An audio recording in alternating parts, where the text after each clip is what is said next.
বাড়ির বউয়েদের যত চিন্তা, বাড়ির সবার চিন্তা করতে হয়। রাত্রে ঘুমাতে যাওয়ার আগে পরদিন সকালে উঠে কি রান্না করব, কি কাজ করব সেগুলো আগে থেকে মাথায় গুছিয়ে রাখতে হয়। আসসালামু আলাইকুম বন্ধুরা, কেমন আছেন সবাই? আলহামদুলিল্লাহ আমি খুব ভালো আছি। সকালে ঘুম থেকে উঠে ১ কাপ চা বানিয়ে খেয়ে নিয়েছি। তারপর রান্না করতে চলে এলাম। চা বানানোটা আপনাদের সাথে শেয়ার করিনি। এখানে আমি ভেটকি মাছ রান্না করব। ভেটকি মাছটা কেটে হলুদ লবণ মাখিয়ে তেলের মধ্যে ছেড়ে দিলাম। তেলটা আগেই গরম করতে দিয়েছিলাম। আর এই ভেটকি মাছের ঝোল হবে আজকে। ঝোল ঠিক না, অল্প ঝোল আর অল্প ভুনা রেখে রান্না করব, পুরো ভুনাও করব না। এরকম করে রান্না করলে আমাদের বাড়িতে খেতে সবাই খুব পছন্দ করে, বিশেষ করে আমার ছেলে খুব পছন্দ করে। এই মাছটায় কাটা কম, এজন্য এই মাছটা খেতে খুব পছন্দ করে। ও পাঙাশ মাছ, তেলাপিয়া মাছগুলোও খুব পছন্দ করে। আর এই ভেটকি মাছটা আমাদের মাছের ঘেরের মাছ।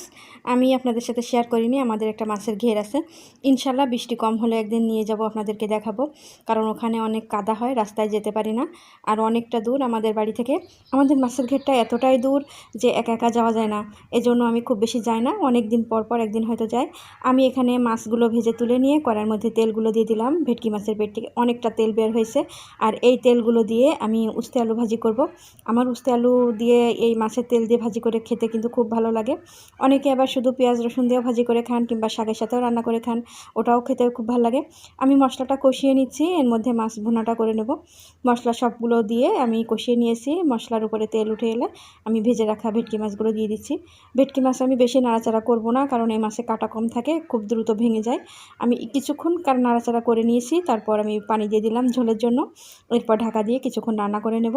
আর এই ভেটকি মাছের ঝোলটা এভাবে খেতে কিন্তু খুব মজা লাগে। আমার বাসায় ধনেপাতা টমেটো ছিল না বলে ওগুলো দিতে পারিনি, আর ওগুলো দিলে কিন্তু স্বাদ আর একটু বেড়ে যায়। অন্যদিকে দেখেন মাছের তেল থেকে কতটা তেল বের হয়েছে। এই তেলের মধ্যে আমি ভেজে রাখা উস্তে আলুগুলো দিয়ে দেবো। আর অন্যদিকে সকালে খাওয়ার জন্য আমি একটু মরিচ ভর্তা করে নিচ্ছি। শুকনো মরিচটা ভালো করে ভেজে নিয়েছি, তারপর পেঁয়াজ কুচি আর লবণ দিয়ে এটাকে ভালো করে মাখিয়ে নিয়ে তারপরে দিয়ে দিয়েছি সরিষার তেল। এভাবে করে ভর্তা করে আলু ভর্তার সাথে খেতে কিংবা খিচুড়ির সাথে খেতে কিন্তু খুব ভালো লাগে। আমার তো বেশ ভালো লাগে। আমি মাঝে মধ্যে এরকম করে মরিচ ভর্তা তৈরি করে খাই। এর মধ্যে এখন আমি দিয়ে দেব সেই কেটে রাখা উস্তে আর আলু কুচিগুলো।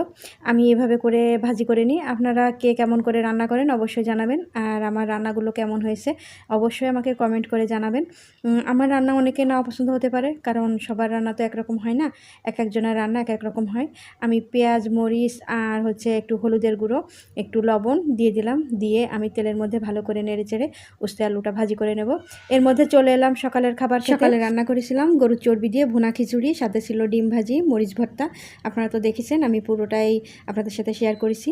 আর নিয়েছিলাম একটু মাছের তেল ভাজি। এরকম করে খেতে কিন্তু খুব মজা লেগেছিল, অসম্ভব মজা।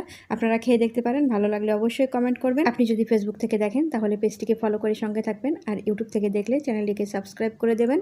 আর নতুন ভিডিও দেখার জন্য আপনাদেরকে আমন্ত্রণ রইল। আর সবাইকে অসংখ্য ধন্যবাদ। আসসালামু আলাইকুম, আল্লাহ হাফেজ।